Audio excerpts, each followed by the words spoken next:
자, 두 번째 챕터 2 준비물 준비 절차입니다. 자, 법인명.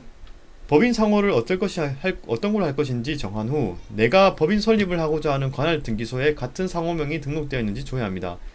자, 여기서 내가 법인 설립을 하고자 하는 관할 등기소는 내 본점 주소를 내고자 하는 곳의 관할 등기소입니다. 같은 관할 등기소 내에 같은 상호명이 있으면 안됩니다.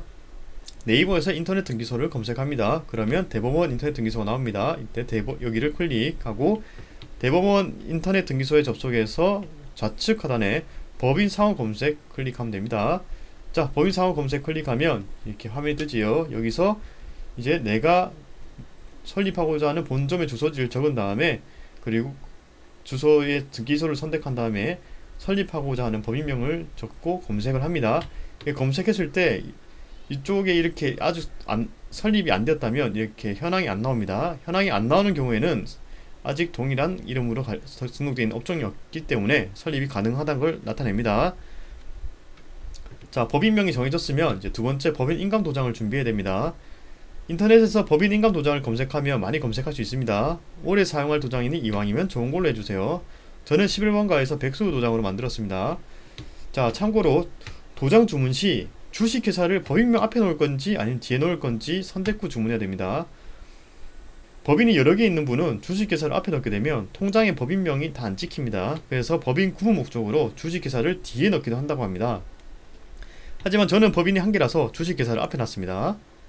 자, 세 번째, 대표이사의 통장 및 자본금. 발기인, 즉 대표자 명의의 자유입출금지 통장에 자본금을 입금시켜 놓아야 됩니다. 현재는 법인 통장이 없기 때문에 법인 설립 시 자본금을 증명, 즉 잔고 증명하기 위해서 사용되며 기존에 가지고 있던 입출금의 통장을 사용해도 상관없습니다. 그리고 여기서 중요한 것은 입출금 통장입니다. 예금 통장이나 적금 통장 안됩니다. 그리고 시중은행의 계좌만 가능하고 이금융권, 단위농협, 신협, 축협, 우체국 계좌 이용 불가합니다. 그리고 신한은행의 경우에는 잔고증명 시 수수료가 없으며, 근데 다른 은행 같은 경우는 2,000원의 수수료가 필요합니다. 즉 신한은행을 제외하고 다른 은행 같은 경우에는 통장에 자본금 플러스 수수료 2,000원을 입금시켜놔야 됩니다. 자, 자본금은 개인의 사정을 고려하면 되지만 예전에는 최소 5천만원 이상이었으나 현재는 최소 자본금 기준이 없어졌습니다. 하지만 보통은 1,000만원에서 2,000만원으로 많이 만들고 계십니다. 참고로 저는 1,000만원으로 만들었습니다. 아파트나 땅에 투자하려면 큰 금액이 필요한데 자본금을 1,000만원으로 하면 어떻게 하나요? 라는 의문이 생깁니다. 이때에는 대표이사가 법인에게 일시적으로 돈을 대해주는 가수금의 형태를 이용하면 됩니다. 대표이사가 개인 돈을 법인의 가수금으로 빌려준 뒤 법인에서 그 돈을 이용해서 부동산을 매매하고 수익이 나면 그 돈으로 가수금을 법인 대표이사에게 갚아주면 됩니다. 자세한 내용은 아래 참고 사이트에서 한번 확인 부탁드리겠습니다. 자, 네 번째, 대표자 및 감사. 1인 법인을 세우더라도 일단 대표자 본인과 감사가 한 명 있어야 됩니다. 감사는 이때 지분을 0%로 해야 되고 법인 설립 후 바로 사임 예정입니다.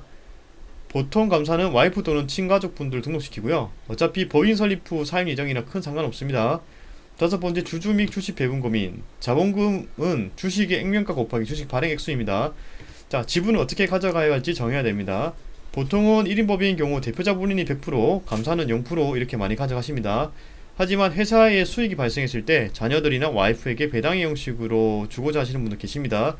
이럴 경우에는 가족들의 지분도 넣는 경우가 있습니다. 이때 배당받은 사람은 배당 금액의 15.4%를 배당세로 발생됩니다. 그리고 2천만원이 넘어가면 종합금융과세 대상자가 됩니다. 참고로 배당에는 차등 배당이라는 게 있어서 지분이 작은 사람이 지분 많은 사람보다 더 많은 돈을 배당받아가는 방법도 있습니다. 자, 여섯 번째, 대표자 및 감사, 그리고 주주의 공인인증서. 자, 주주 같은 경우는 친지들에게 주식의 지분을 주었을 때 해당하는 경우고요.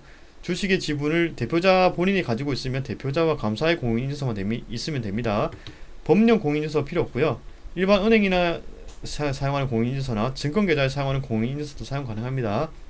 다만 한 공인인증서를 선택했으면 그 공인인증서를 이 시스템이 끝날 때까지 계속 사용해야 됩니다.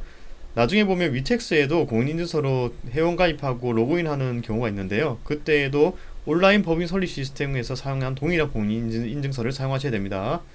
자, 일곱 번째, 법인 설립 시 등록면허세, 지방교육세 포함입니다.